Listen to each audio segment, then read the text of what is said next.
इतना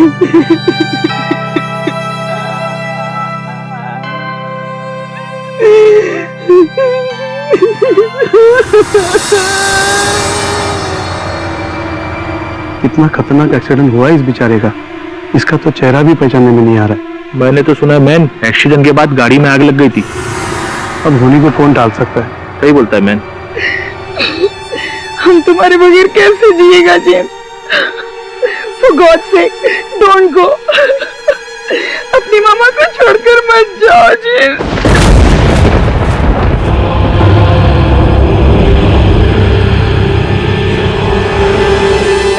मामा, आप संभालो अपने आप को, प्लीज डोंट क्राई।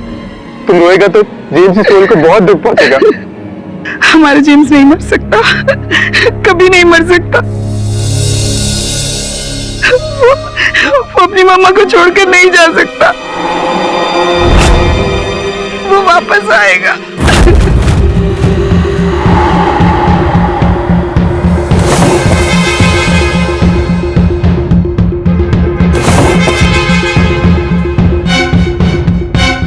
देखो देखो, मैंने कहा था ना हमारा जेम्स वापस आएगा।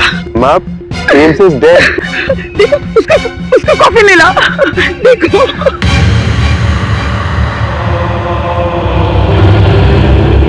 मामा प्लीज, मामा कॉफी अपनी जगह पे ही है। जेम्स अब वापस नहीं आएगा, ही इज डेड।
कितनी भयानक रात है। बिजली कड़क रही है, आंधी आ रही है।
God bless you, James.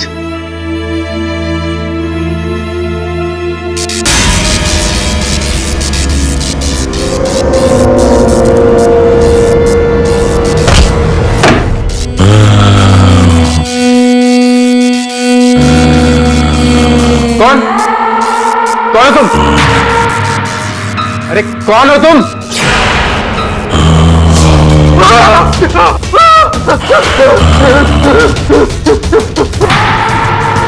James, ये कैसे हो सकता है?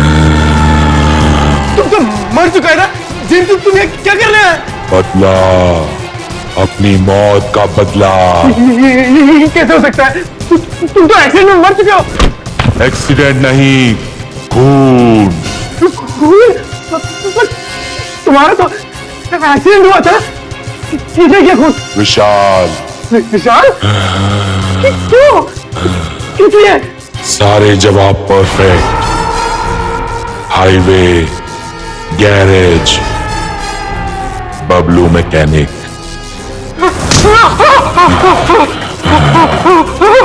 हमको इंसाफ नहीं मिला तो कोई भी नहीं बचेगा, कोई भी नहीं, तुम भी नहीं।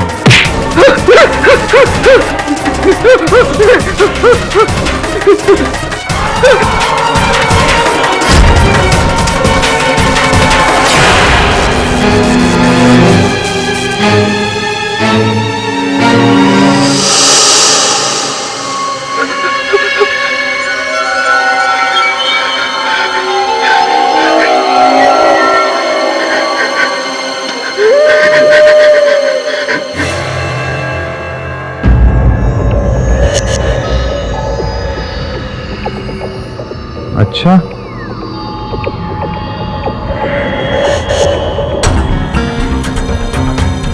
तो आप ये कह रहे हो कि आपको एक लाश मिली जो अपने लिए इंसाफ मांग रही थी।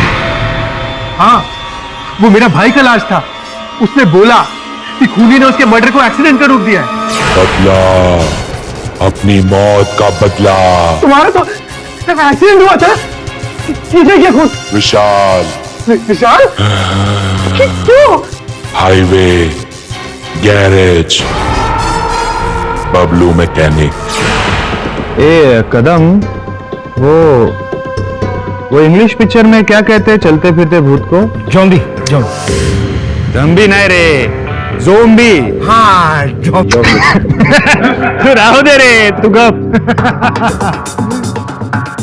अरे मिस्टर अर्नोल्ड, रात के 1 बजे सर, क्यों आप हमारा टाइम वेस्ट कर रहे हो?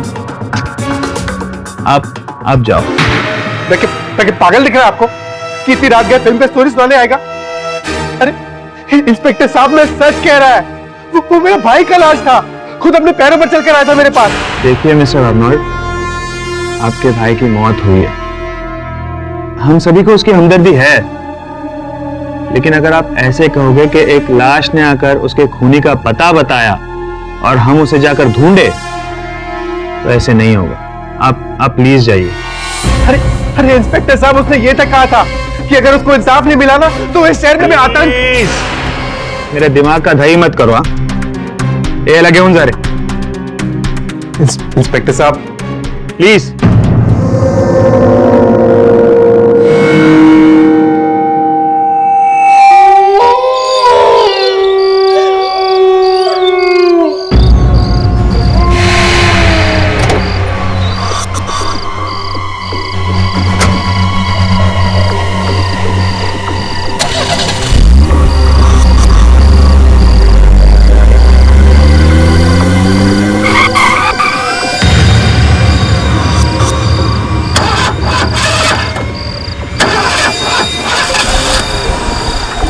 अरे ये गाड़ी को क्या हो गया अचानक?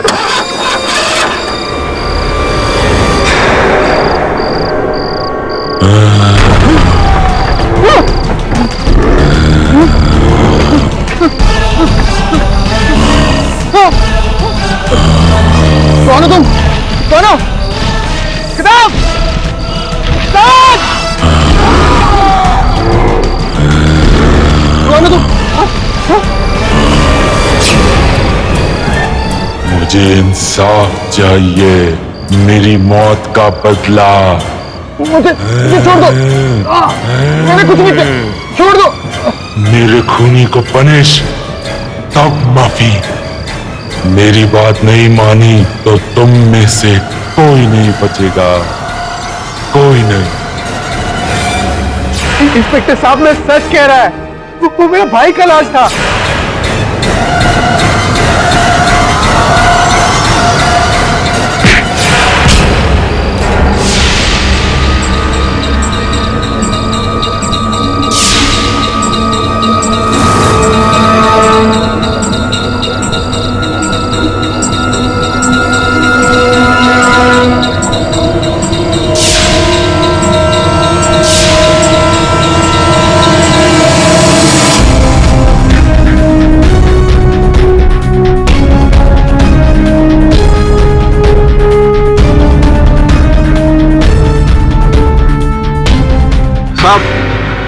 साहब यही जगह था साहब जहां से एक हाथ निकला, मेरा मेरा पैर पकड़ लिया था साहब।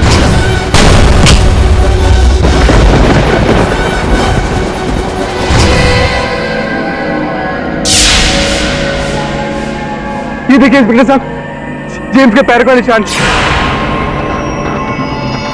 वो यहीं से चलकर गया होगा। माना कि कल रात को मुझ पर लाश ने हमला किया, लेकिन वो लाश जेम्स की है या नहीं ये जानना बहुत जरूरी है। खोदो जल्दी।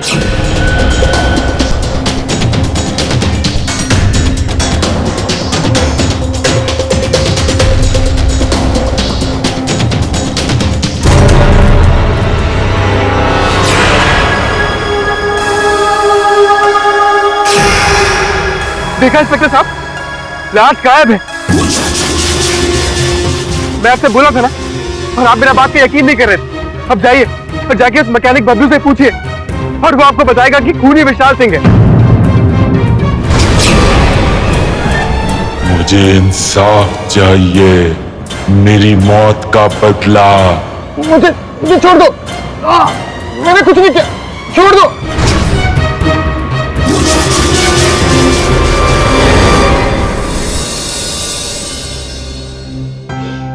कॉलेज के दिनों से देख रहा हूं तुम्हें, तुम्हारी रोने की आदत अभी तक गई नहीं। रो नहीं तो क्या करूं, मेरे पति निर्दोष होकर सलाखों के पीछे। केरी, ये एक अजीब केस है। पुलिस का कहना यह है कि एक चलती फिरती लाश यानी ज़ोंबी ने आकर कहा कि विशाल ने खून किया है। ज़ोंबी? अच्छा। और पुलिस ने मान लिया। ये गलत है, विशाल एकदम बेकसूर है। मैं उसके साथ कितने सालों से रह रही हूँ केरी, वो किसी की जान नहीं ले सकता। देखो सुमिता, मैं तुम्हारी बात से सहमत हूँ, लेकिन अखबारों में जो छपा है और जो आम जानकारी है उसके अनुसार जेम्स और तुम्हारे पति के बीच तो मुठभेड़ होती रहती थी। तो इसका मतलब ये नहीं कि वो किसी का खून कर देगा। सुमिता, कॉलेज में तो विशाल एक सभ्य लड़का था, लेकिन उसके पश्चात क्या क्या हुआ उसके साथ, ये जानकारी प्राप्त करना, इस केस की सच्चाई जानना मेरे लिए बहुत आवश्यक है। केरी, जो भी करना है जल्दी करो, विशाल के पास समय बहुत कम है। चिंता मत करो सुमिता, इस केस की छानबीन करने दो, और अगर मैंने पाया कि विशाल निर्दोष है तो तुम इस केस की पहली सुनवाई में केडी पाठक को विशाल के पक्ष में खड़ी देखोगी। योर ऑनर, जेम्स पार्कर की मौत का ये केस है, बाकी केसेस से काफी अलग है। It is quite interesting. 4 दिसंबर 2013 को जेम्स अपने काम से अपनी कंपनी कार में मुंबई से पूना जा रहे थे। अचानक उनकी गाड़ी की ब्रेक फेल हो गई और मौके पे ही जेम्स की मौत हो गई। अब इंटरेस्टिंग बात यह है कि ये मौत एक एक्सीडेंट की वजह से नहीं हुई, ये एक वेल प्लान्ड मर्डर था जिसे एक्सीडेंट का रूप दिया गया था। और मैं अदालत को ये बात साबित करके रहूंगी कि मिस्टर विशाल सिंह ने मिस्टर जेम्स पार्कर को कितनी चालाकी से मौत के घाट उतारा है। हेलो बबलू। हाँ साहब। हाँ, तुम्हें एक खास काम करना है और उसके पैसे मैं तुम्हारे घर भिजवा रहा हूँ। ठीक है साहब, हो जाएगा।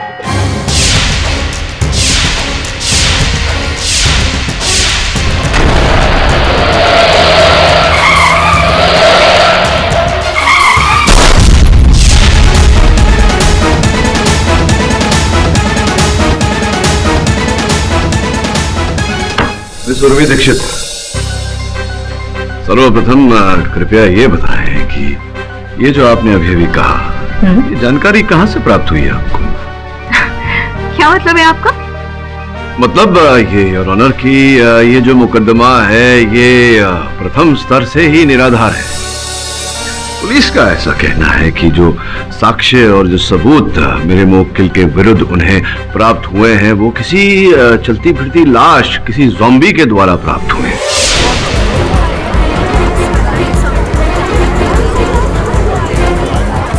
Order order, silence in the court please. Your honour, सबूत तक पहुंचने की वजह जरूरी नहीं है, मेरे ख्याल से सबूत जो है वो जरूरी है। नहीं तो क्या कहना चाहती है आपकी अदालत? जो भूत प्रेत चलती फिरती लाशों में नहीं मानती, वो किसी ज़ॉम्बी की, किसी चलती फिरती लाश की कथन को दर्ज करके उस पर मुकदमा खेले। ये मेरे मुवक्किल को फंसाने के लिए एक गहरी चाल है। है, हमारा भाई हमारे पास खुद चल कर आया था शांत हो जाइए आप। आपको जो भी कहना है कटघरे में आकर कहिए।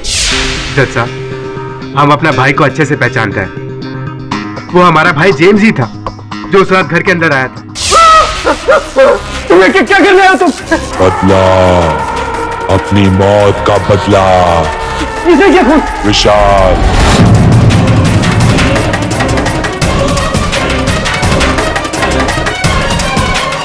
और वो हमको बोला कि अगर विशाल को सजा नहीं हुआ और उसे इंसाफ नहीं मिला तो वो किसी को भी जिंदा नहीं छोड़ेगा, सबको मार डालेगा। और अगर आपको हमारी बात पे यकीन नहीं है तो आप इंस्पेक्टर कामले से पूछ लो। योर ऑनर, ये बात सच है कि जेम्स की लाश ने मुझ पर हमला किया।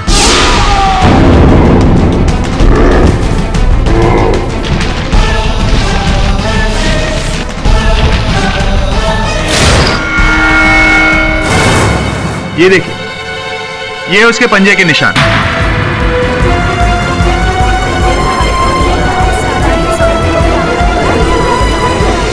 योर ऑनर, उस दिन लाश के साथ मुठभेड़ में इंस्पेक्टर के हाथ लाश की शर्ट का ये टुकड़ा आ गया था।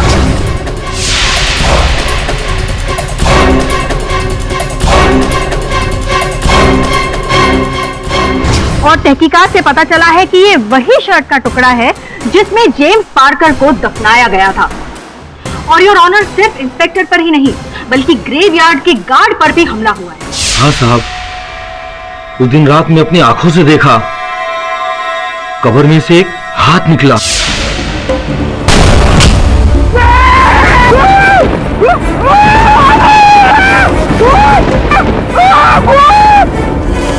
उसने तो हमारे पैर पकड़ लिया था। वो तो पहाड़ों वाले देवी माँ का कृपा है कि मैं बच गया। साहब, उस लाश को इंसाफ दिलाइए, नहीं तो हम सब मारे जाएंगे।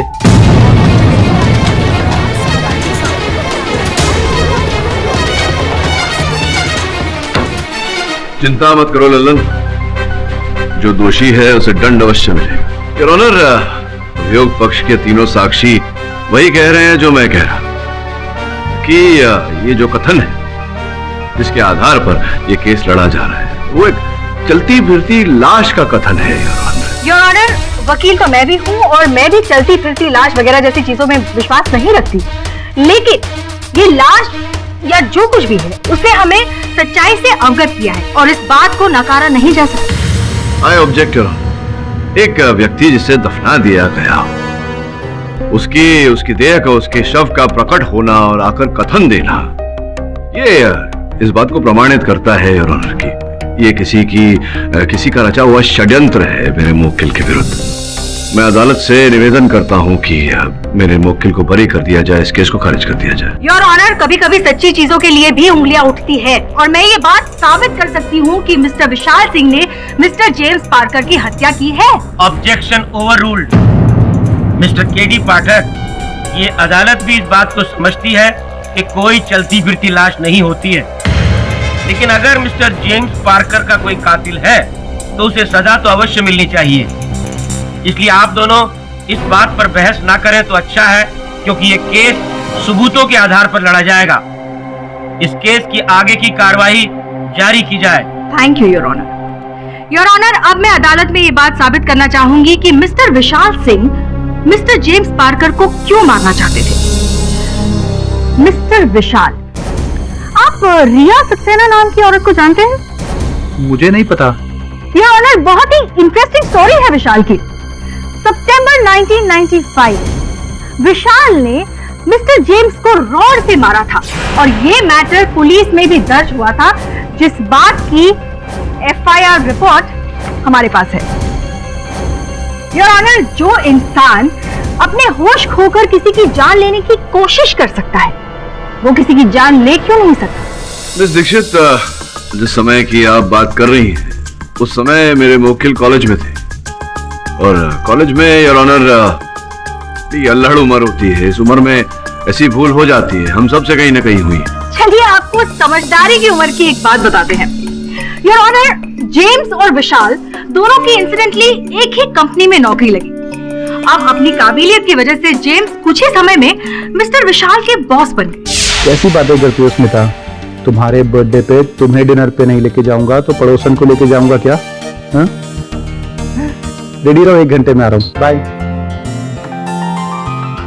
अरे इतनी जल्दी तुम कहाँ जा रहे हो? मुझे कहीं जाना है जेम्स। जेम्स नहीं, सर बोलने का। तुम्हें पता नहीं मैं तुम्हारा बॉस हूँ? I'm sorry sir. Very good.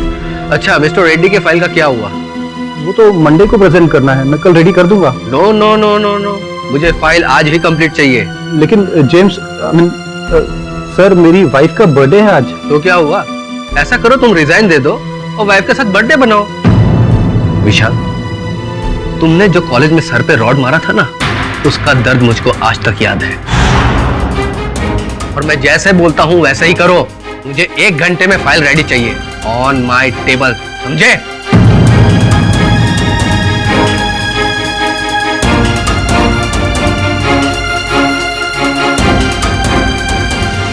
तो मिस्टर विशाल, क्या आप जेम्स से नफरत करते थे या नहीं? हाँ थी, लेकिन इसका मतलब ये नहीं कि मैं उसका जाके कत्ल कर दूंगा। जितना सवाल उतना ही जवाब प्लीज।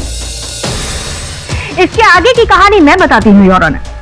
धीरे धीरे विशाल के दिल में जेम्स के प्रति नफरत बढ़ती गई, उनका जहर बढ़ता गया और उनके सब्र का बांध तब टूटा जब जेम्स ने इनका प्रेजेंटेशन चुरा के अपने बॉसेस के सामने प्रेजेंट करके खूब वाहवाही लूटी।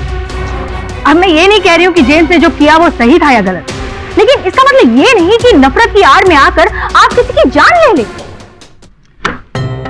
योर ऑनर, अभी जिस घटना का वर्णन उर्मी जी ने किया, ऐसी घटनाएं तो हर ऑफिस में घटती रहती हैं। ये साधारण बात है। इसका ये अर्थ नहीं है कि मेरे मुवक्किल ने जेम्स की हत्या कर दी। अगर कुछ बताइए, क्यों मेरे मुवक्किल हत्या करना चाहते थे? किस प्रकार से उन्होंने हत्या की, जबकि हम सब जानते हैं कि ये एक सड़क दुर्घटना थी। योर ऑनर, मैं इसी बात पर आ रही हूँ कि ब्रेक्स किसने और क्यों फेल की, और इसके लिए मैं परफेक्ट हाईवे गैराज के मैकेनिक मिस्टर बबलू को कटघरे में बुलाने की इजाजत चाहूंगी। बताइए, आप मिस्टर विशाल को कब से जानते हैं? यही कोई 5 बरस से मैडम।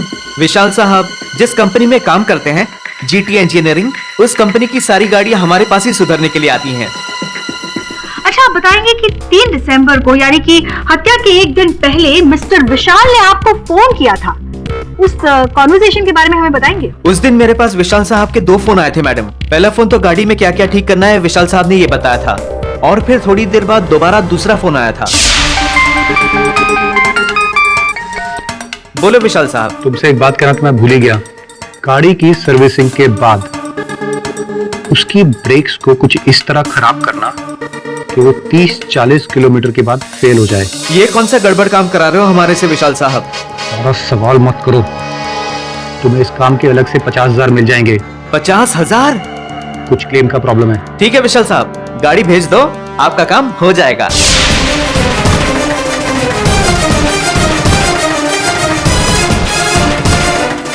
योर ऑनर, ये आदमी झूठ बोल रहा है। मैंने इसे गाड़ी की रिपेयर के लिए जरूर कहा था, लेकिन गाड़ी के ब्रेक फेल करने के लिए नहीं बोला। उस टेलीफोन कॉन्वर्सेशन की ट्रांसक्रिप्ट हमारे पास मौजूद है और ये मैं अदालत में पेश करना चाहूंगी।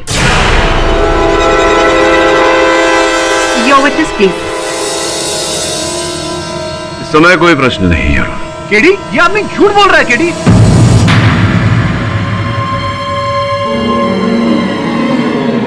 योर ऑनर, कहानी, मेरा मतलब है केस को आगे बढ़ाते हैं। अब मैं जेटी इंजीनियरिंग प्राइवेट लिमिटेड के उस ड्राइवर को कटघरे में बुलाना चाहूंगी जो अक्सर कंपनी की गाड़ियां कंपनी से गैराज तक लेकर जाता है रिपेयर वगैरह के लिए। शेखर, तुम्हें किसने कहा था कि गाड़ी को सर्विसिंग के लिए बबलू के पास लेकर जाओ? जी, विशाल साहब ने कहा था।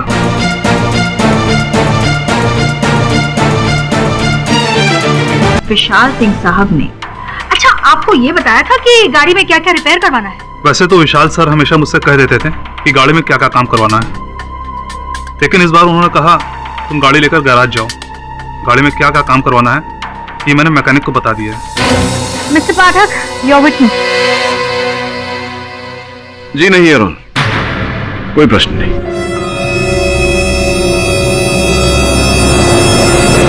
योर ऑनर, अब मैं जेटी इंजीनियरिंग लिमिटेड के एचआर मैनेजर मिस्टर ऋषभ को कटघरे में बुलाने की इजाजत चाहूंगी। मिस्टर ऋषभ, आप जेम्स और विशाल सिंह की रिलेशनशिप के बारे में अदालत को बताएंगे? ऊपर ऊपर से तो काफी अच्छे दोस्त थे, मगर अंदर ही अंदर पक्के दुश्मन थे। जब भी मौका मिलता तब दोनों ही एक दूसरे को नीचा दिखाने का कोई मौका ही नहीं छोड़ते थे।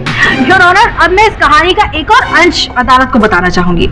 मिस्टर विशाल जेम्स से इतनी नफरत करते थे कि उनको रास्ते से हटाने का पूरा प्लान इन्होंने बना लिया था।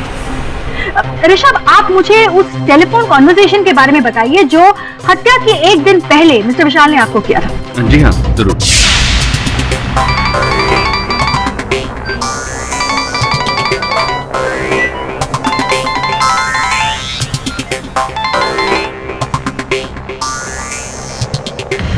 हाँ विशाल, बोलो। ऋषभ, ये जेम्स अपने आप को समझता क्या है? प्रेजेंटेशन के बाद तो उसका खेल खत्म हो जाएगा। मंडे को उसका आखिरी दिन होगा ऋषभ। मंडे को जेम्स फिनिश होगा।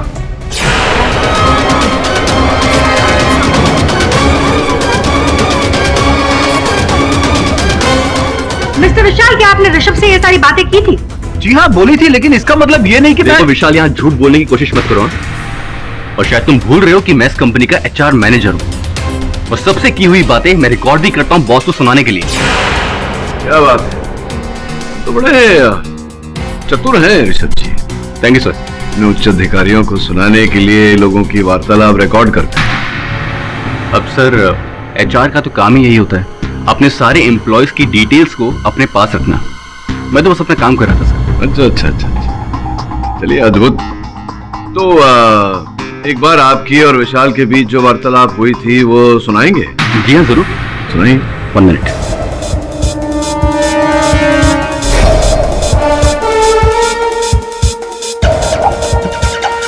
हाँ विशाल, बोलो।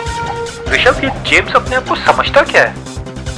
प्रेजेंटेशन के बाद तो उसका खेल खत्म हो जाएगा। मंडे को उसका आखिरी दिन होगा ऋषभ।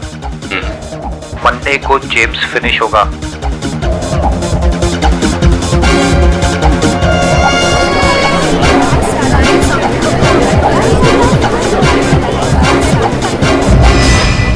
धन्यवाद ऋषभ जी।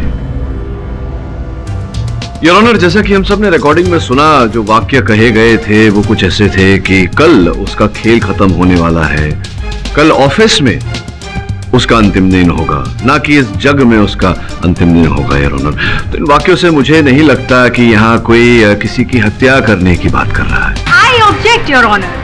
ऐसी बातें तो इंसान तभी करता है जब उसके मन में किसी की हत्या करने की साजिश चल रही हो। जी नहीं, ऐसा नहीं होता। वैसे भी अभी तक मेरी बात खत्म नहीं हुई है। वो क्या कहा था आपने कि मेरे मुवक्किल के मन में जेम्स की हत्या करने की मंशा जागी क्योंकि जेम्स ने इनका प्रेजेंटेशन चुरा लिया था और अपना बना लिया था। ऐसा कुछ कहा था आपने? हाँ, तो मैंने ऐसा कहा था। एक मिनट ऋषभ, ये जो वार्तालाप तुमने हमें सुनाई, ये प्रेजेंटेशन चोरी होने के पहले है या उसके बाद का? सर, फोन तो पहले ही आया था। पहले की? तो मिस दीक्षित, क्या कहने का अर्थ हुआ आपका कि मेरे मुवक्किल जानते थे कि जेम्स इनका प्रेजेंटेशन चोरी करेंगे?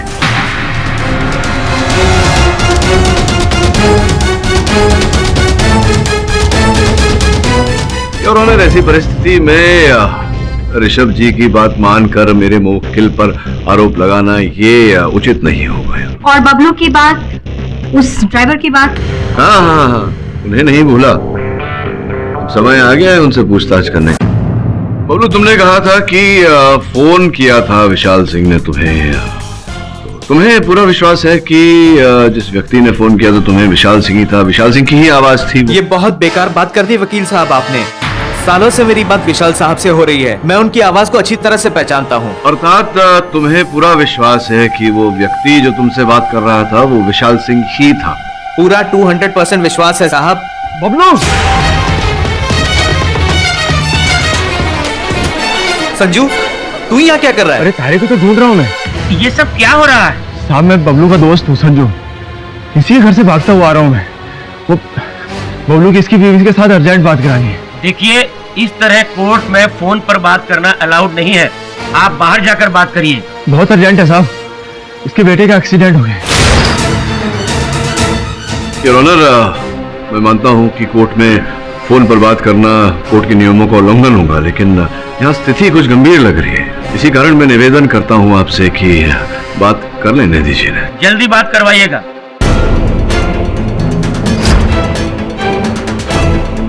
हेलो, क्या बोल रही है तू?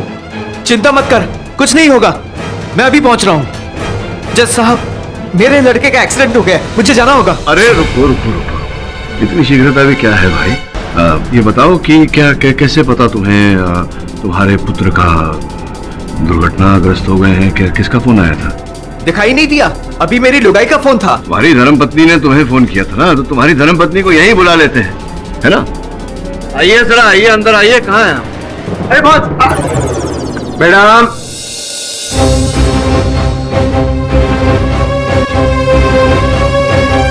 ये लीजिए, आ गई आपकी धर्मपत्नी। नहीं, ये मेरी लुगाई नहीं है।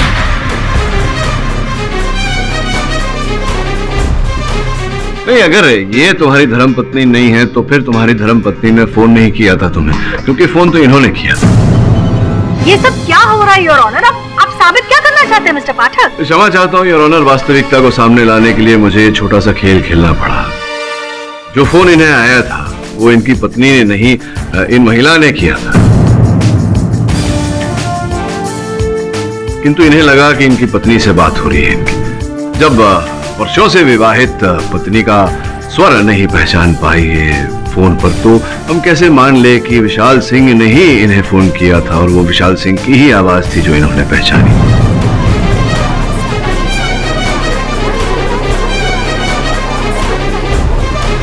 मिस्टर केडी, आगे से आप ऐसा कोई काम न करें जो अदालत की मर्यादा के विरुद्ध है। क्षमा चाहता हूँ। केस की कार्रवाई आगे बढ़ाई जाए। योर ऑनर, बबलू विशाल की आवाज पहचाने नहीं पहचाने, लेकिन कंपनी रिकॉर्ड से क्लियरली प्रूव होता है कि ये कॉल विशाल ने ही बबलू को किया था। योर ऑनर, कंपनी का लैंडलाइन है और कोई भी व्यक्ति जो कंपनी में काम करता हो या वहां आया हो, वो उस कंपनी के लैंडलाइन का और विशाल सिंह के एक्सटेंशन का उपयोग कर सकता है योर ऑनर, फोन करने के लिए। रही बबलू साहब की बात, तो बबलू साहब कुछ ऐसे व्यक्ति हैं जो 10,000 रुपए के लिए एक गाड़ी का इंजन दूसरी गाड़ी में फिट करते। तो अगर इन्हें अधिक मात्रा में रुपए मिले तो ये गाड़ी का ब्रेक फेल भी कर सकते हैं और अदालत में झूठा कथन भी दे सकते हैं। ये सब इनके बस की बात है। और HR मैनेजर ऋषभ की बात को तो मैं अदालत में खंडित कर ही चुका हूँ। तो कुल मिला के अब अभियोग पक्ष के पास उस चलती फिरती लाश के कथन के अतिरिक्त और कुछ नहीं बचा है और उस कथन के आधार पर मेरे मुवक्किल को दोषी करार नहीं दिया जा सकता। एक ही तरीका है योर ऑनर, उस चलती फिरती लाश तक पहले पहुंचना पड़ेगा और इसमें लगेगा समय। मैं अदालत से निवेदन करता हूं कि तब तक मेरे मुवक्किल को जमानत पर रिहा किया जाए। इस अदालत की अब तक की कार्यवाही तमाम सबूतों और गवाहों को सुनने के बाद ये निश्चित नहीं हो पाया है कि mister Vishal Singh mister James Parker के हत्या के जिम्मेदार हैं। लिहाजा यह अदालत मिस्टर विशाल सिंह की जमानत की अर्जी को मंजूरी देती है। The court is adjourned for the day. जज साहब, विशाल सिंह को रिहा करके आप बहुत बड़ी गलती कर रहे हैं जज साहब। अरे हमारा भाई जेम्स ऑफिस आएगा और हमको मार डालेगा जज साहब। उसने कहा था कि अगर उसको इंसाफ नहीं मिला तो हमें मार डालेगा जज साहब। हमारी बात सुनिए जज साहब।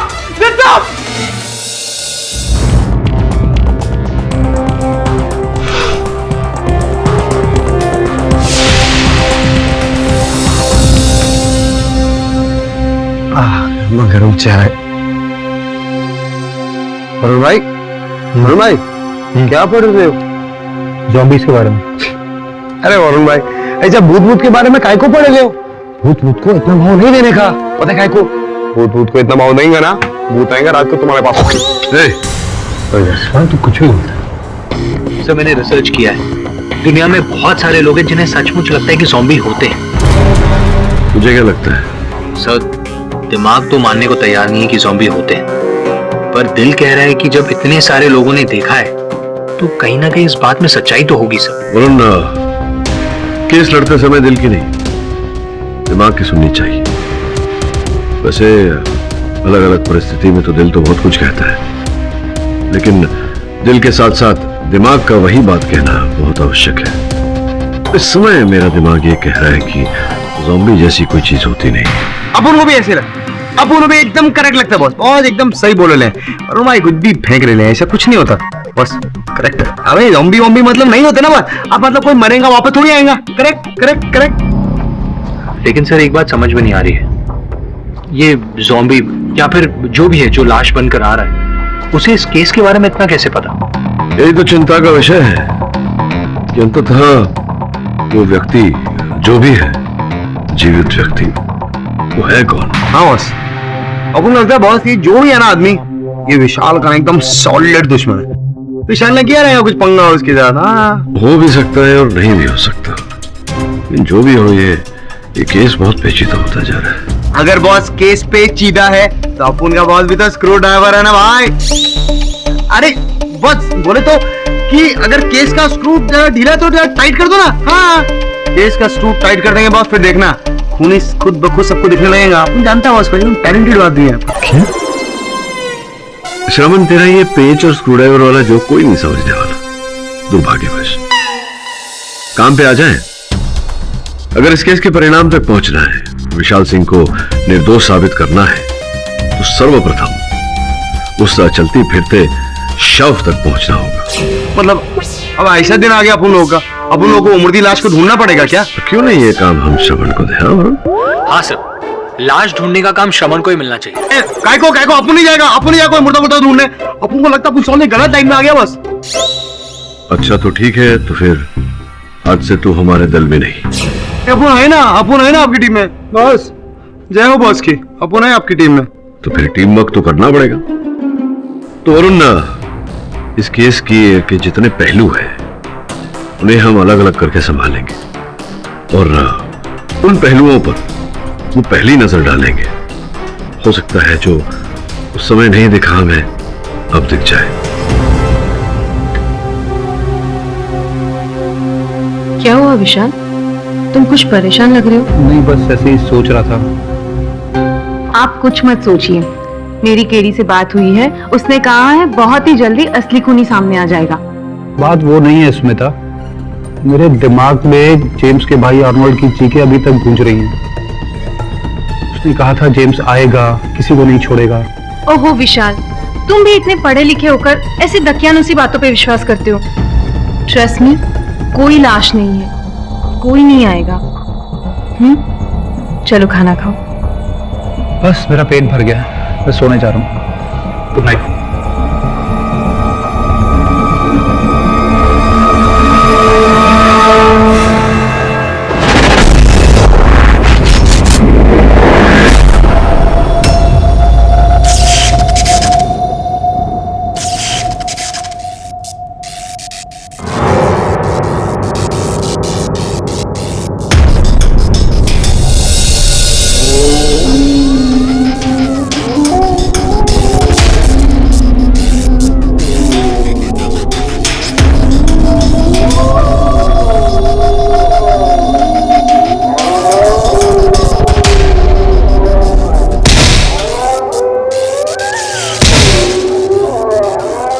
इतनी रात को कौन आया होगा?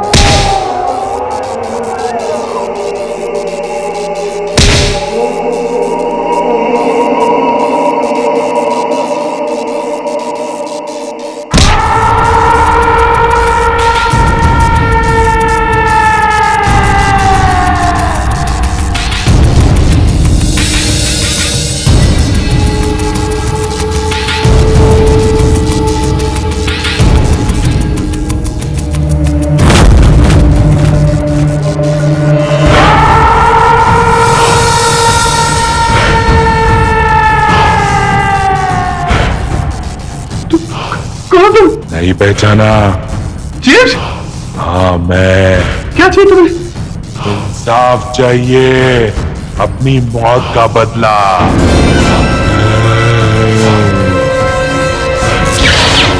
जेम्स, जेम्स, मैंने तुम्हें नहीं मारा जेम्स, तुम्हें कुछ गलतफहमी हुई है। तुमने ही मारा है।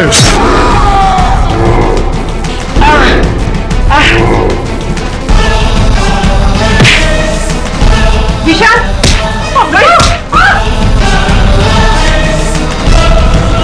कोई नहीं बचेगा, कोई भी नहीं बचेगा।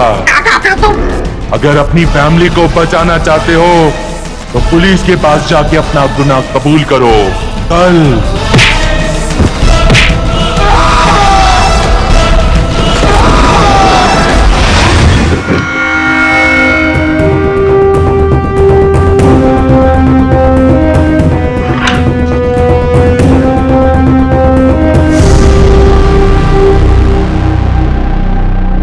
विशाल, तुमसे बात करने आया हूं मैं। केडी, तुम चले जाओ यहाँ से। मुझे किसी से कोई बात नहीं करनी है। देख विशाल, मैं यहाँ तेरे वकील नहीं, तेरे दोस्त की हैसियत से आया हूं। तो दोस्त होने के नाते मुझे ये जानने का अधिकार है कि सुमिता मेरा फोन क्यों नहीं उठा रही, और तो दोषी ना होते हुए भी अपने आप को दोषी क्यों बोल रहा है? किसने कहा तुमसे कि मैं बेकसूर हूं? मैंने ही मारा जेम्स को। मैंने ही बबलू मैकेनिक को बोला था उसकी ब्रेक्स काटने को। अच्छा, तूने किया ये सब, तो पहले क्यों बोला कि तूने नहीं किया? मैं इस बारे में कोई बात नहीं करना चाहता हूं।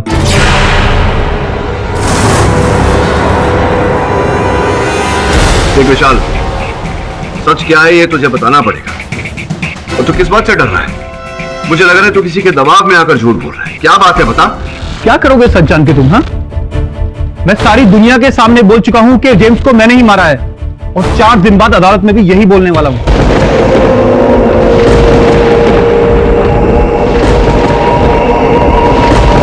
हमारा जेम्स नहीं मर सकता, वो वापस आएगा। तुम तो एक्सीडेंट में मर चुके हो। एक्सीडेंट नहीं, खून। किसने किया खून? विशाल।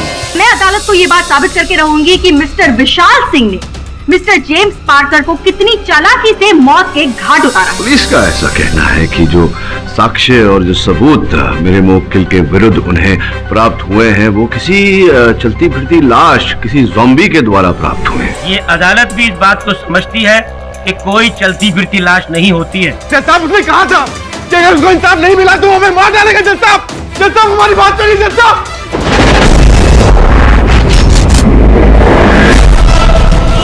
कोई नहीं बचेगा, कोई भी नहीं बचेगा। अगर अपनी फैमिली को बचाना चाहते हो तो पुलिस के पास जाके अपना गुनाह कबूल करो। विशाल, तुमसे बात करने आया हूं मैं। केडी, तुम चले जाओ यहाँ से। मुझे किसी से कोई बात नहीं करनी है। देख विशाल, मैं यहाँ तेरे वकील नहीं, तेरे दोस्त की हैसियत से आया हूं। तो दोस्त होने के नाते मुझे ये जानने का अधिकार है कि सुमिता मेरा फोन क्यों नहीं उठा रही, और तो दोषी ना होते हुए भी अपने आप को दोषी क्यों बोल रहा है? किसने कहा तुमसे कि मैं बेकसूर हूं? मैंने ही मारा जेम्स को। मैंने ही बबलू मैकेनिक को बोला था उसकी ब्रेक्स काटने को। अच्छा, तूने किया ये सब, तो पहले क्यों बोला कि तूने नहीं किया? मैं इस बारे में कोई बात नहीं करना चाहता हूं।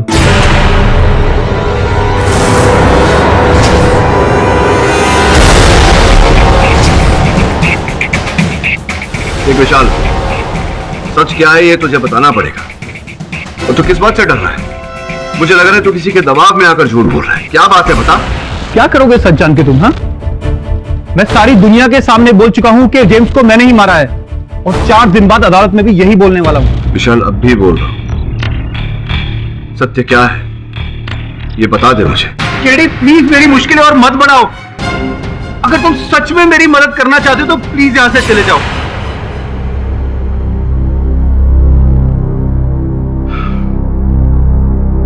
मैं तुम्हारी हालत समझ रहा हूं विशाल, लेकिन अगर फिर भी तुम मुझसे सत्य कहना चाहो तो बुलवा लेना।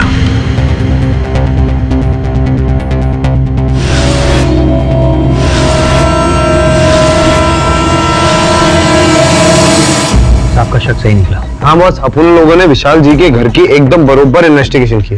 सर, घर की हालत देखकर और सुमिता जी से बात करके लग रहा है कि किसी ने सुमिता जी और विशाल पर जानलेवा हमला किया है। किसी ने नहीं, उसी ने, उसी व्यक्ति ने जो चलती फिरती लाश बनकर घूम रहा है,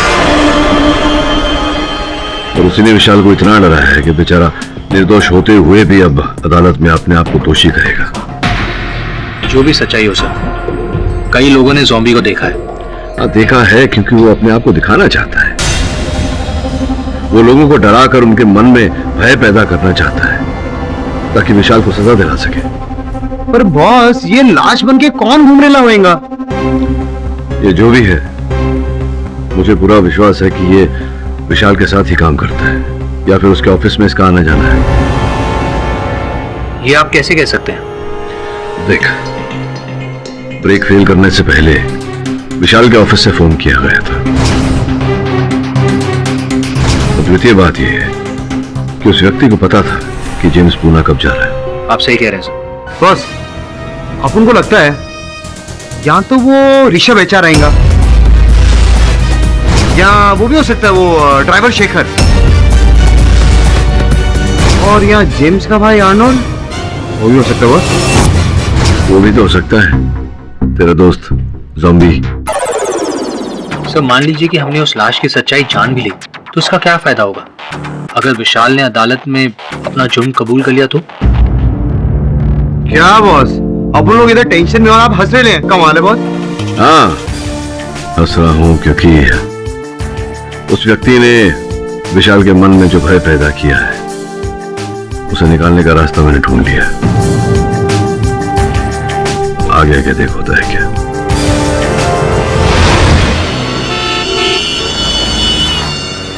सूत्रों के अनुसार हमें ये पता चला है कि शहर में चलती फिरती लाश जो विशाल सिंह के केस से जुड़े उन तमाम लोगों के दिलों में दहशत फैला रही है, उसका पर्दाफाश हो चुका है।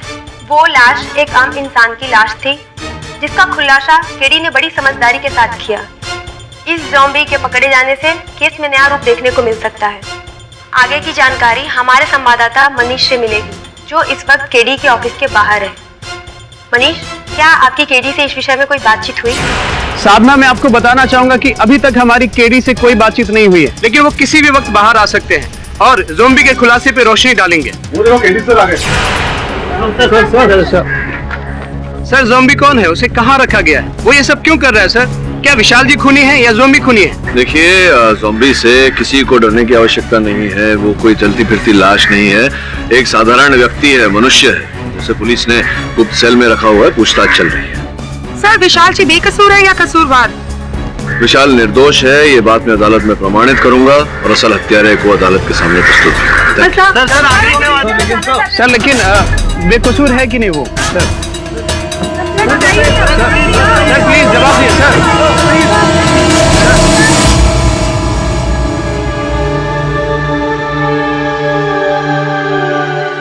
अरे काहे मुंह लटकाए बैठे हो? अब तो खुश हो जा, केडी पाठक ने चन्नी वाली लाश को पकड़ लिया है। क्या? हाँ, हर जगह यही खबर आ रही है। केडी पाठक ने टीवी पे बोला है कि विशाल सिंह खूनी नहीं है। वो अगली सुनवाई में ये साबित कर देंगे।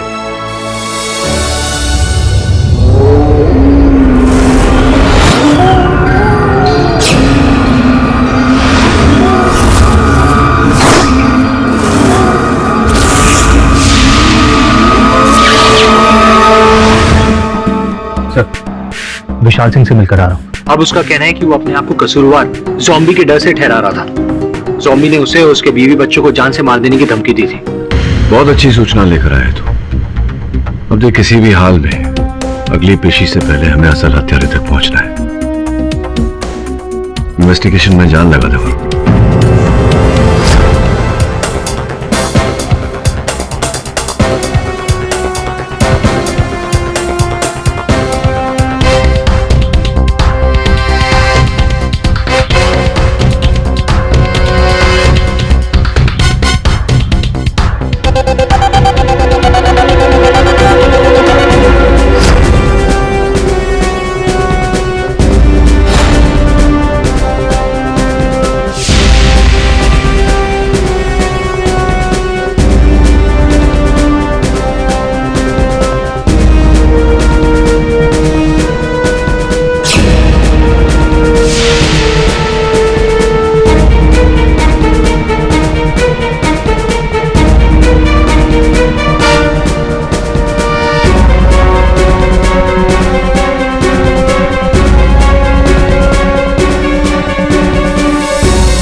मिस्टर जेम्स, हत्या केस पर कार्रवाई आगे बढ़ाई जाए।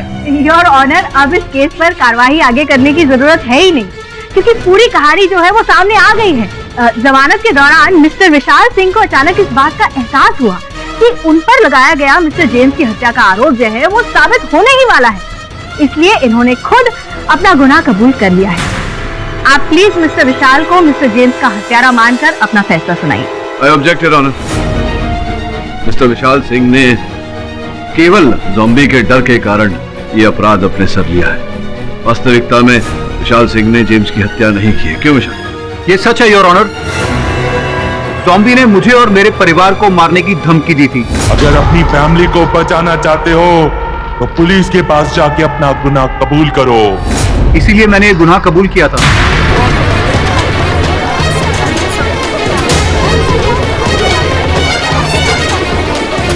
Order order, silence in the court please. हाँ तो मिस्टर विशाल, क्या आप बताएंगे कि आपका ये जो डर है वो अचानक कैसे निकल गया? क्योंकि मुझे पता चल गया है कि ज़ॉम्बी पकड़ा जा चुका है। अब मुझे उसका कोई डर नहीं। हम में से तो किसी को भी इस बात का पता नहीं है। मुझे जेल में पता लगा था कि ज़ॉम्बी पकड़ा गया है। केडी पाठक ने चलने वाली लाश को पकड़ लिया है। क्या? हाँ, हर जगह यही खबर आ रही है। और एक हवलदार ने मुझे अखबार में भी दिखाया था। ओह आई सी। तो कौन सी जेल में है ये ज़ॉम्बी? मुझे क्या पता। तो क्या आपको पता है मिस्टर पाठक? मुझे इस बारे में कोई चर्चा नहीं करनी। मिस्टर केडी पाठक, आपको इस बात का जवाब देना ही होगा, क्योंकि इस बात से तो मैं भी वाकिफ हूँ कि आपने टीवी पर ज़ॉम्बी के पकड़े जाने की खबर दी थी। अगर ज़ॉम्बी सचमुच पकड़ा गया है तो आप उसे अदालत में पेश कीजिए, या फिर अपने इस झूठ बोलने की कोई खास वजह अदालत को बताइए। क्षमा चाहता हूँ योर ऑनर, मुझे ज़ॉम्बी के पकड़े जाने का ये झूठा समाचार फैलाना पड़ा।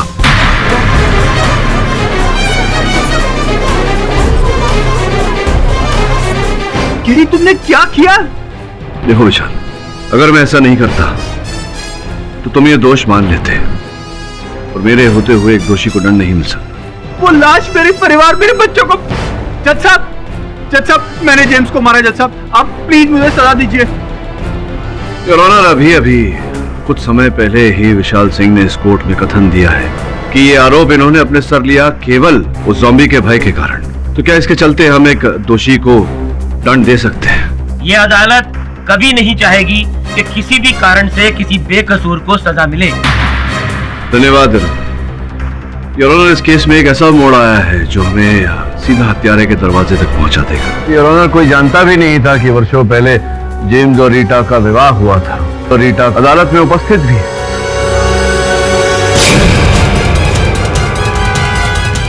मिसेज रीटा को कटघरे में बुलाया जाए।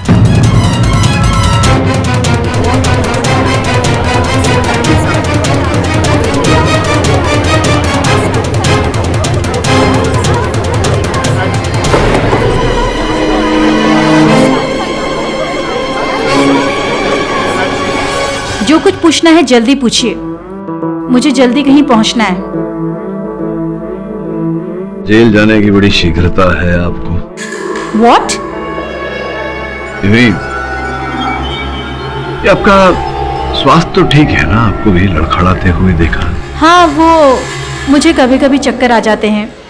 पूछिए आपको जो पूछना है। ये बताइए कि कितने वर्ष पूर्व जेम्स के साथ आपका विवाह हुआ था? ये कोई ठीक से याद नहीं है। 10-12 साल पहले। हाँ, मतलब आपका मैरिज सर्टिफिकेट जो हमारे पास है उसके अनुसार 11 वर्ष पूर्व। ये बताइए कितने वर्षों से आप और जेम्स अलग अलग रह रहे थे? क्या स्टूपिड सवाल है ये। योर ऑनर, शायद मिस्टर पाठक के पास प्रूव करने के लिए कुछ है नहीं, इसलिए इधर उधर के गवाहों को लाकर ये कोर्ट का समय बर्बाद कर रहे हैं। योर ऑनर, जिनकी हत्या हुई है उनकी धर्मपत्नी से प्रश्न नहीं करूंगा तो किससे करूंगा? Objection overruled. हाँ बताइए, कितने वर्षों से आप और जेम्स अलग अलग रह रहे हैं? 5 साल से हम अलग रह रहे हैं। 5 वर्षों से आप अपने पति से अलग रह रही हैं, तो अब तक आपका डिवोर्स नहीं, विवाह विच्छेद नहीं हुआ था? नहीं हुआ? होना चाहिए था ना। ना, भगवान ना करे किसी के साथ भी ऐसा हो। तो विवाह से पहले जेम्स अपनी माताजी के साथ रहते थे। विवाह के पश्चात आप दोनों अलग रहने चले गए, माताजी के साथ नहीं रहते थे। क्यों ऐसा? क्योंकि हम दोनों की शादी जेम्स की मम्मी की मर्जी के खिलाफ हुई थी, इसलिए। चलिए ये बताइए कि क्या कारण था आप दोनों के अलग होने का? जेम्स एक नंबर का बददिमाग इंसान था। फैमिली क्या होती है ये तो उसे मालूम ही नहीं था। बस दिन रात शराब पीना और मुझ पे हाथ उठाना। क्षमा कीजिएगा, सुना तो ऐसा है कि आपको शराब पीने की बुरी लत थी, इस कारण आप दोनों लग गए। How dare did you say that? किसने कहा आपसे? शांत हो जाइए रिया जी। आप मुझ पे ये झूठे इल्जाम लगा रहे हैं? शांत हो जाइए रिया जी। देखिए, अगर फिर आपने इस तरह की बात की ना तो मैंने कहा ना, शांत हो जाइए। ये इतना क्रोध और इतनी भारी मात्रा में मदिरा का सेवन करना ये सेहत के लिए हानिकारक होता है। योर ऑनर, मेरे पास श्रीमती रीटा जी का मेडिकल रिपोर्ट है जिसके अनुसार ये भारी मात्रा में मदिरा का सेवन करती थी। एक बार नहीं 2 बार इन्हें रिहैबिलिटेशन सेंटर भेजा गया था। शराब छुड़ाओ संस्था में रखा गया था इन्हें, लेकिन उसके बावजूद उनकी शराब नहीं छूटी।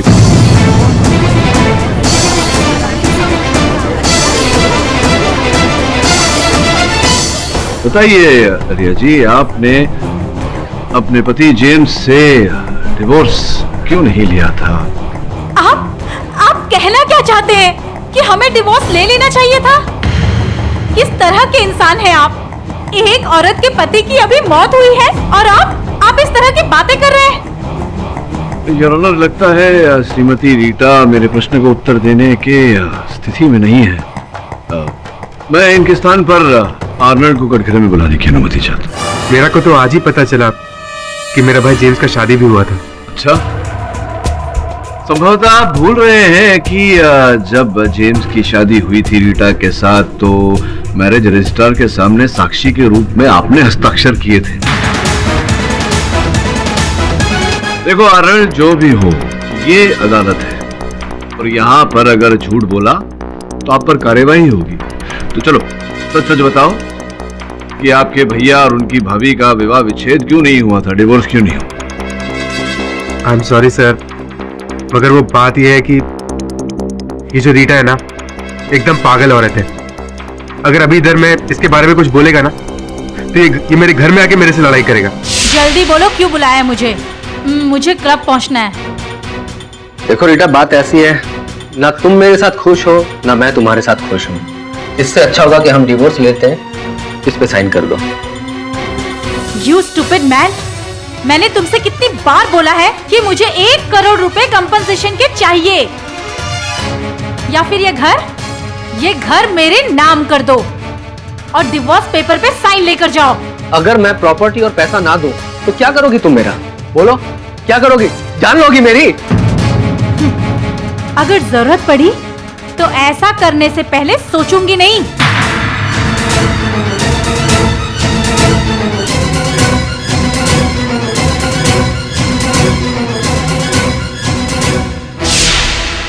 पैसा का बहुत लालची औरत है।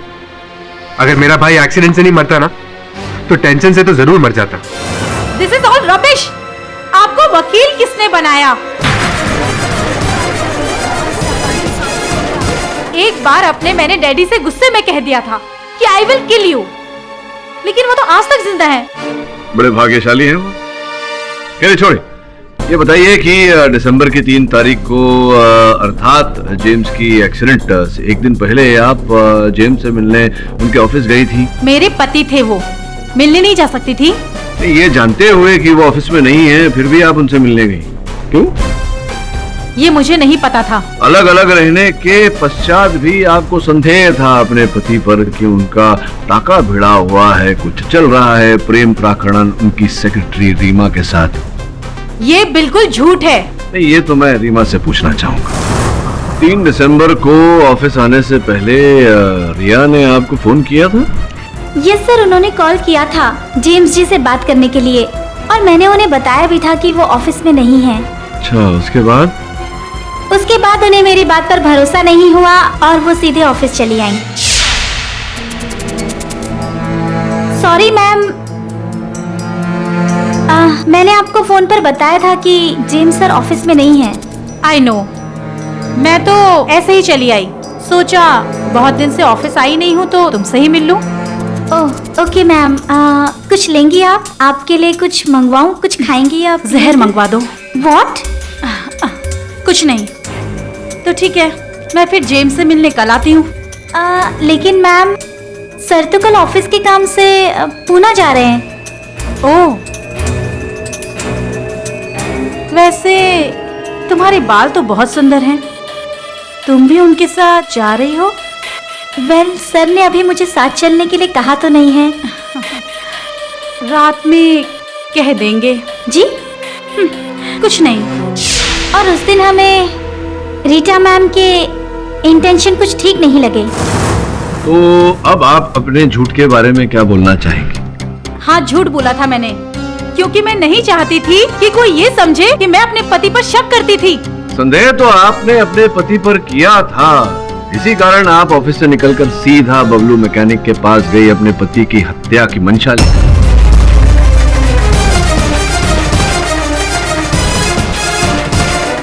हाँ, झूठ बोला था मैंने, क्योंकि मैं नहीं चाहती थी कि कोई ये समझे कि मैं अपने पति पर शक करती थी। संदेह तो आपने अपने पति पर किया था, इसी कारण आप ऑफिस से निकलकर सीधा बबलू मैकेनिक के पास गई अपने पति की हत्या की मंशा ली।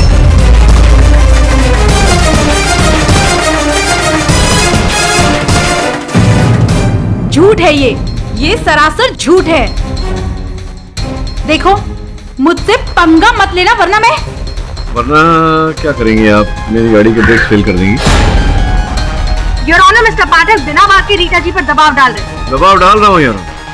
अब आपकी अनुमति हो तो बबलू मैकेनिक को बुलाकर उस पर दबाव डाल। सीधे सीधे पूछता हूँ तुमसे बबलू भैया, क्या दिसंबर की 3 तारीख को रीटा तुम्हारे पास आई थी? हाँ साहब, मैडम आई थी। उन्होंने आपको जेम्स की गाड़ी का ब्रेक फेल करने को कहा? नहीं साहब, ऐसी कोई बात नहीं हुई, बस वो तो अपनी गाड़ी ठीक करवाने आई थी। झूठ क्यों बोल रहे हो? अच्छा, तुम नहीं बताना चाहते तो मैं बता देता हूँ क्या हुआ था। योर ऑनर, हुआ था ही। बबलू, कल जेम्स साहब की कंपनी की गाड़ी यहाँ आएगी और तुम्हें उनकी गाड़ी के ऐसे ब्रेक फेल करने हैं कि 30-40 किलोमीटर के बाद ही वो काम करना बंद कर दे। आपका काम हो जाएगा मैडम। स्पष्ट है योर ऑनर कि रीटा हत्यारे है।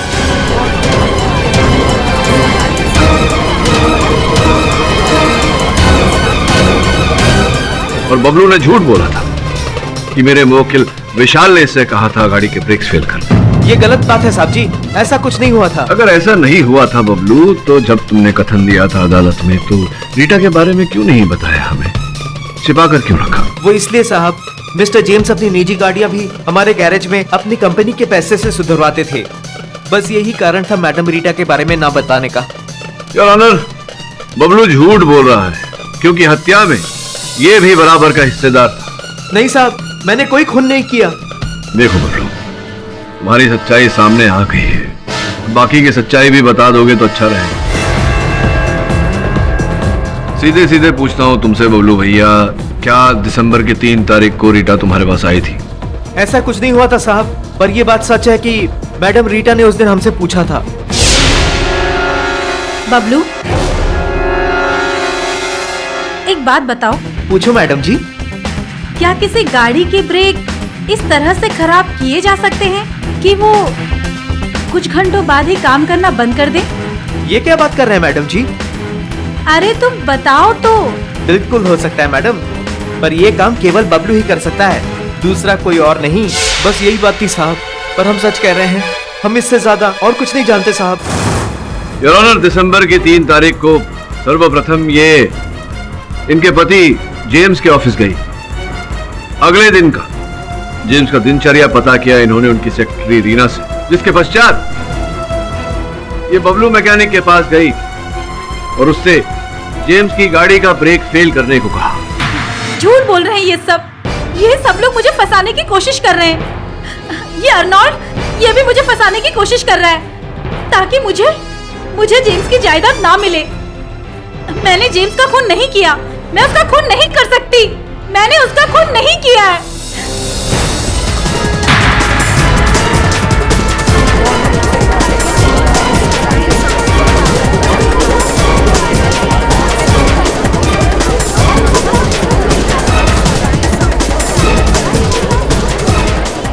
योर ऑनर, एम्बुलेंस बुलवाने का आदेश दीजिए। तुरंत एम्बुलेंस को बुलाया जाए। अदालत की आगे की कार्रवाई अगली सुनवाई में की जाएगी। तब तक के लिए अदालत मुलतवी की जाती है। The court is adjourned.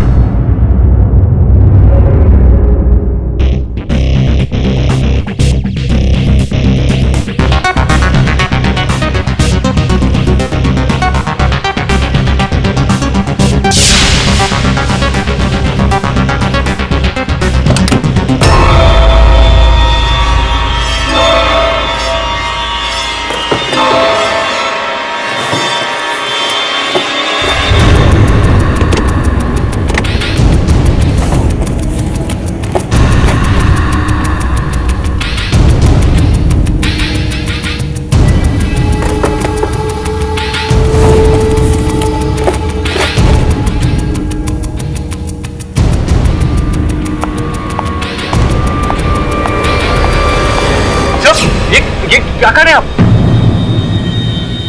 Varun, इतने रात गए ऑफिस में क्या कर रहे थे? तो साहब ने जो काम मुझे दिया था वो करके आ गया। सर मैंने चुपके से रीटा जी के घर में इन्वेस्टिगेशन की है और बहुत ही अजीब चीज पता चली मुझे। ये तो ज़ॉम्बी के पैर के निशान लग रहे हैं मुझे। जी हाँ सर, मुझे ये ज़ॉम्बी के पैरों के निशान रीटा के घर के पीछे वाले लॉन में मिले, आते हुए भी और जाते हुए भी। तो इसका मतलब ये हुआ कि ज़ॉम्बी रीटा जी को मारने भी गया था। ज़ॉम्बी के पैरों के निशान वहां मिलना, इसका अर्थ कुछ और निकलता है। वरुण, वरुण,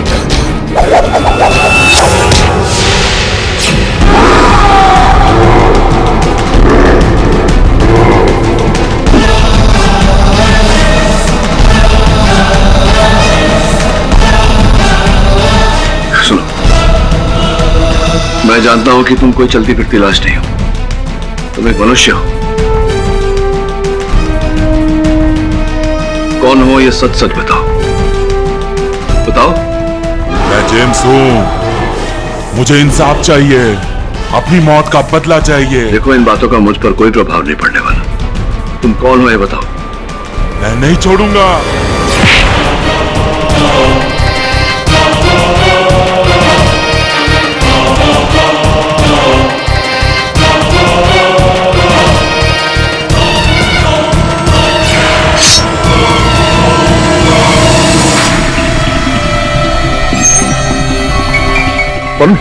क्या सर, तो ठीक है?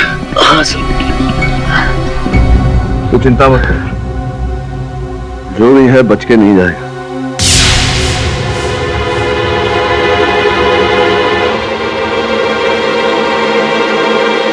वरुण, अभी ये जो भी है ये अधिक समय तक बच नहीं सकता। सही आप कैसे कह सकते हैं? ये देख वरुण, जो पेन स्टैंड उसने तेरे सर पे मारा था उस पर उसकी उंगलियों के निशान है।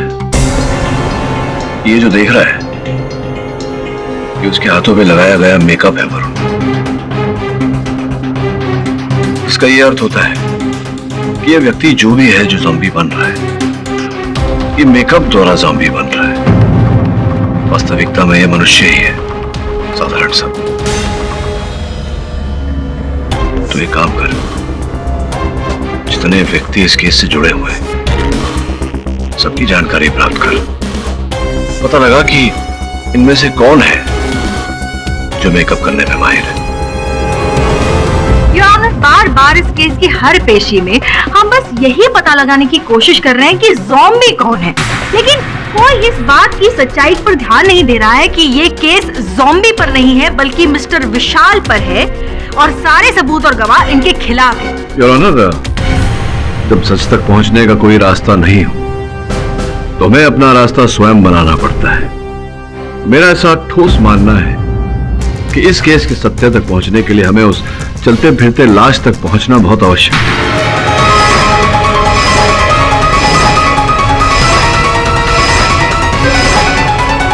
इस केस की आगे की कार्रवाई शुरू की जाए। योर ऑनर, मैं रीटा जी को एक बार फिर कटघरे में बुलाने की अनुमति चाहता हूँ। अनुमति है। अब आपका स्वास्थ्य कैसा है रीटा जी? पहले से ठीक है, लेकिन अगर आपने बेतु के सवाल किए तो फिर से खराब हो जाएगी। चलिए आपसे आज बेतुके नहीं सीधे साधे सरल प्रश्न पूछेंगे। ये बताइए कि 7 साल पूर्व क्या व्यवसाय करती थी आप? फिल्मी जगत में आप मेकअप आर्टिस्ट का काम करती थी, कार्य करती थी, क्या ये बात सत्य है? हाँ, 7 साल पहले। तो प्रथम कथन में आपने ये बात हमें बताई क्यों नहीं? नहीं बताया क्योंकि ये आपने पहले पूछा नहीं। चलिए अब पूछ लेता हूँ आपके पुरस्कार के बारे में। सुना है आपको कई पुरस्कार से सम्मानित किया गया था, तो किस प्रकार के पुरस्कार मिले थे आपको? बेस्ट मेकअप आर्टिस्ट के। बेस्ट मेकअप आर्टिस्ट के या बेस्ट हॉरर मेकअप आर्टिस्ट के? योर ऑनर, इस सवाल का इस केस से कोई लेना देना ही नहीं है। मतलब मिसेस रीटा का व्यवसाय क्या है, उनको क्या अवार्ड मिले? योर ऑनर, संभवतः अभियोग पक्ष महोदया समझ ही नहीं पा रही है मेरे प्रश्नोत्तर की दिशा। ये बड़ा ही डरावना केस है जिसमें डर, जिसमें भय इस कारण से पैदा हुआ है क्योंकि एक चलता फिरता लाश घूम रहा है। योर ऑनर, सबके मन में, सबके दिल में भय पैदा करता हुआ।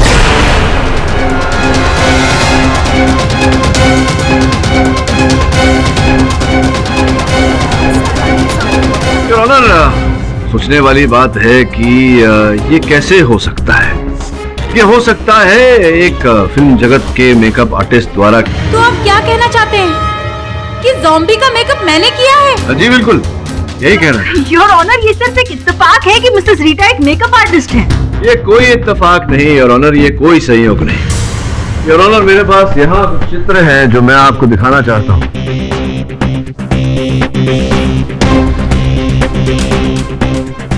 इन चित्रों में स्पष्ट रूप से दर्शाया गया है योर ऑनर किस प्रकार का मेकअप करके एक सरल साधारण व्यक्ति को ज़ॉम्बी में परिवर्तित किया जाता है, चलती फिरती लाश में परिवर्तित किया जाता है।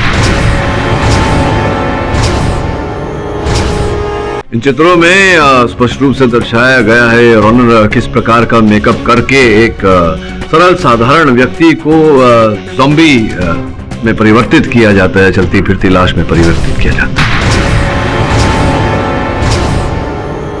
और इस प्रकार का मेकअप करने में रीटा जी ने महारत प्राप्त की। लेकिन इस बात का क्या सबूत है मिस्टर पाठक कि ये मेकअप मिसेस रीटा ने ही किया? समझी? नहीं समझी? योर ऑनर, इस प्रकार का मेकअप करने के लिए एक विशेष धातु की आवश्यकता पड़ती है जो यहाँ भारत में नहीं मिलती। उसे लंदन से मंगवाया जाता है। और 4 दिन पहले रीटा जी ने ये जो कुरियर स्लिप मैंने आपको दिया है, ये प्रमाण है उस बात का कि 4 दिन पहले ही रीटा जी ने लंदन से वही धातु मंगवाई है योर ऑनर मेकअप करने के लिए। हाँ, मंगवाया था क्योंकि मुझे एक फिल्म में मेकअप आर्टिस्ट का काम मिल रहा था। अच्छा, तो अचानक जो कार्य आपने वर्षों से नहीं किया, आपके पति के मृत्यु होने के 4 दिन पश्चात ही आपको अचानक काम करने की क्या सूझी? कैसे? योर ऑनर, मिस्टर पाठक इतने यकीन के साथ कैसे कह सकते हैं कि वो ज़ॉम्बी मेकअप लगा के घूम रहा था? तो आप क्या कहना चाहती हैं कि वो चलती फिरती लाश वास्तविकता में चलती फिरती लाश है? नहीं, आप उत्तर मत दीजिए मेरे प्रश्न का, मैं स्वयं उत्तर देता हूँ। योर ऑनर, मैं जानता हूँ, मुझे पूरा विश्वास है कि वो व्यक्ति चलती फिरती लाश का मेकअप करके घूम रहा है क्योंकि वो मेरे ऑफिस भी पधारा था और प्रमाण छोड़कर गया है। योर ऑनर, इस बात का भी प्रमाण है मेरे पास कि रीटा जी जिन्होंने ऐसे मेकअप करने में महारत प्राप्त की है, इन्होंने ही उस ज़ॉम्बी का मेकअप किया था। और इस बात का प्रमाण देने के लिए मैं उस ज़ॉम्बी को कटघरे में बुलाने की अनुमति चाहता हूं आपसे।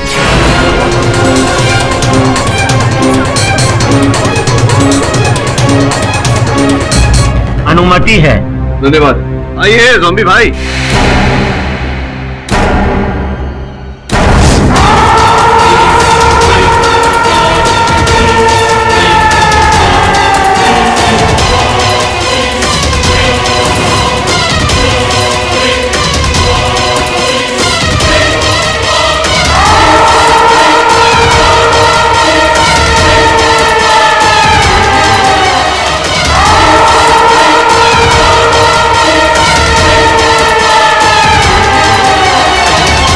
आइए पधारिए कटघरे।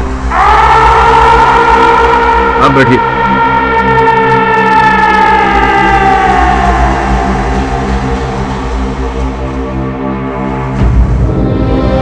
मुकेश जी, क्या आप ही वो व्यक्ति हैं जो चलती फिरती लाश बनकर सबको भयभीत कर रहे थे? जी। ऐसी तुच्छ हरकत आप क्यों कर रहे थे? किसी के कहने पर कर रहे थे? जी, किसके कहने पर कर रहे थे? वो बैठी रीटा जी। झूठे मक्कार, तू झूठ बोल रहा है। मैं नहीं झूठ बोल रहा जज साहब। रीटा जी हमारा मेकअप करती थी। हाँ वकील साहब, ये भी उन्होंने ही किया है। मैं तुझे जान से मार दूंगी। ये झूठ बोल रहा है, मैं इसको जानती तक नहीं हूँ। झूठ तो आप बोल रही हैं। आप ही ने बनाया है ना इस ज़ॉम्बी को। ये झूठ बोल रहा है। ये तो वो ज़ॉम्बी है ही नहीं जो लोगों के घर जाकर उन पर हमला करता है। ये बात आपको कैसे पता?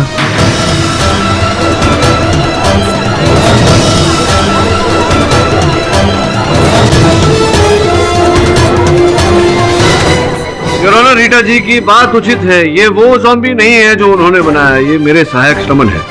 अब बात को आगे सिद्ध करने के लिए मैं इनसे आग्रह करूंगा कि ये जाएं और उनसे आग्रह करूंगा कि वो आए। भैया, तुम पर कभी उस ज़ॉम्बी ने, उस चलती फिरती लाश ने आक्रमण नहीं किया। फिर तुम्हें कैसे पता कि वो कैसे दिखता है? तुम्हें कैसे पता कि वो ज़ॉम्बी ये नहीं कोई और ज़ॉम्बी है? हाँ, मैंने ज़ॉम्बी बनाया।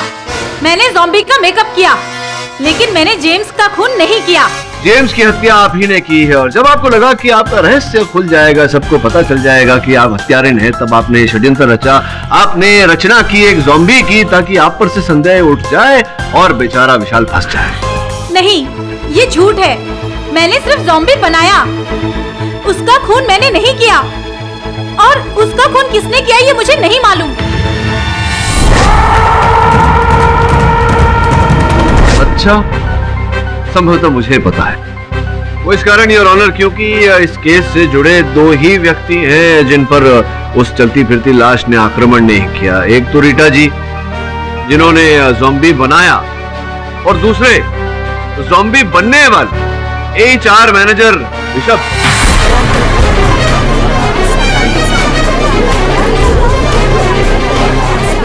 ये झूठे योर ऑनर। आपको जो भी कहना है कटघरे में आकर कहिए। योर ऑनर, मैं ज़ॉम्बी नहीं हूँ। ज़ॉम्बी तुम ही हो, और केवल ज़ॉम्बी नहीं, जेम्स के हत्यारे भी तुम ही। योर ऑनर, जब ज़ॉम्बी मुझ पर आक्रमण करने मेरे ऑफिस आया था, तब मैंने एक चाकू से उसके बाएं हाथ पर एक खरोंच मार दी थी। मैं चाहता हूं कि हमारे HR मैनेजर ऋषभ साहब अपनी बाई बाह आपको दिखाए। देखते हैं वो खरोंच है नहीं दिखाई।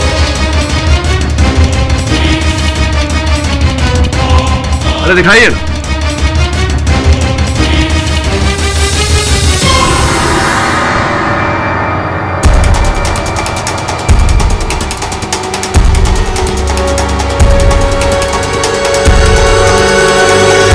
योर ऑनर, यहाँ पर तो कोई घाव का निशान नहीं है।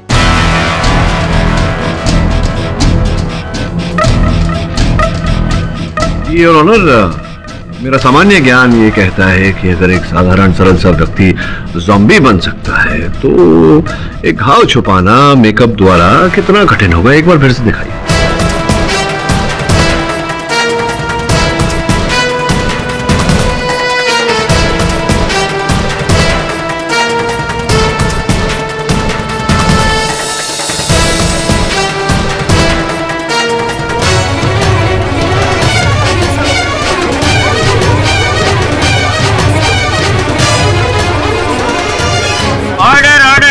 Silence in the court please. ये देखिए खरोंच है ना। योर ऑनर, बड़ी सुंदरता से इनके घाव को मेकअप द्वारा छिपाया गया था योर ऑनर।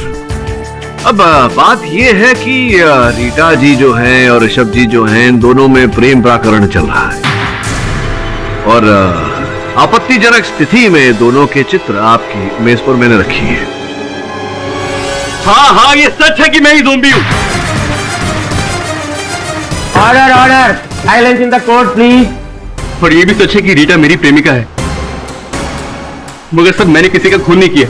हत्या आप ही ने की है, ये भी प्रमाणित किए देता हूं। योर ऑनर, इनके कैबिन की मेरे पास कुछ फोटोज हैं। योर ऑनर, बात यह है कि विशाल के कैबिन से जो तार निकल कर टेलीफोन एक्सचेंज तक जाती है वो HR मैनेजर ऋषभ के कक्ष से होती हुई जाती है। योर ऑनर, दूसरे चित्र को देखने से ये स्पष्ट रूप से पता चलता है योर ऑनर कि उस तार पर जोड़कर किसी ने एक फोन लगाया था और उसी फोन से बबलू मैकेनिक को फोन किया गया और उससे कहा गया कि जेम्स की गाड़ी का ब्रेक फेल कर दिया जाए।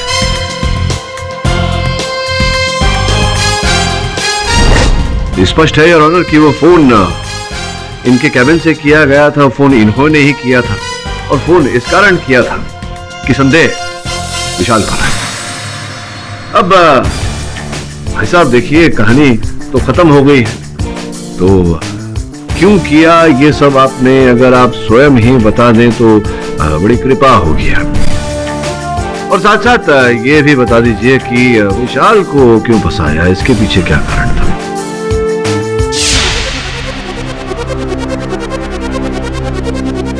मैं जेम्स को धमकी देते देते थक चुकी हूँ, लेकिन वो प्रॉपर्टी मेरे नाम करने को तैयार ही नहीं हो रहा है।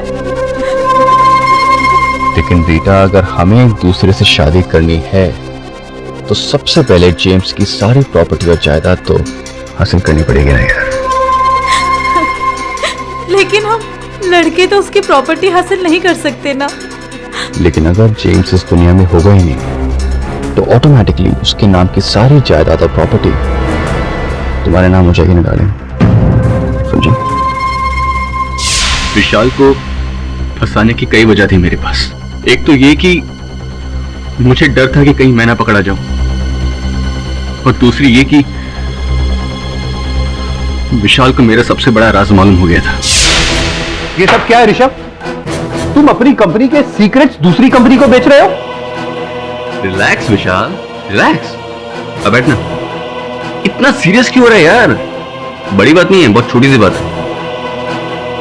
क्या मिलता है तुझे इतना ईमानदार बनके? हाँ? See yourself man, कितना इंटेलिजेंट है, उसके बाद भी जेम्स के अंडर काम कर रहा है। सोचा कभी?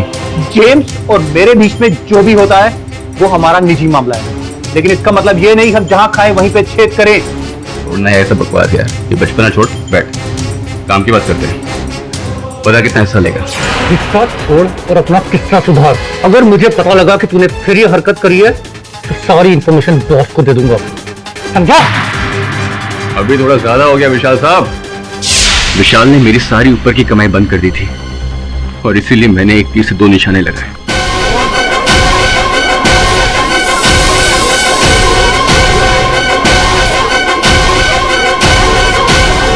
The defense, rest your.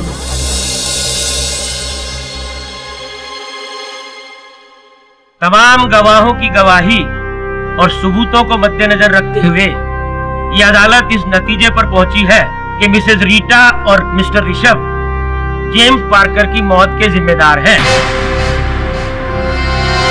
इन दोनों ने मिलकर न केवल मिस्टर जेम्स की हत्या की है, बल्कि ज़ॉम्बी के जरिए इस शहर में आतंक और दहशत फैलाने की कोशिश की है। लिहाजा ये अदालत दफा 302 ताजिरात-ए-हिंद इन दोनों को उम्र कैद की सजा सुनाती है और मिस्टर विशाल सिंह पर लगे सभी आरोपों से उन्हें बरी करती है। The case is closed.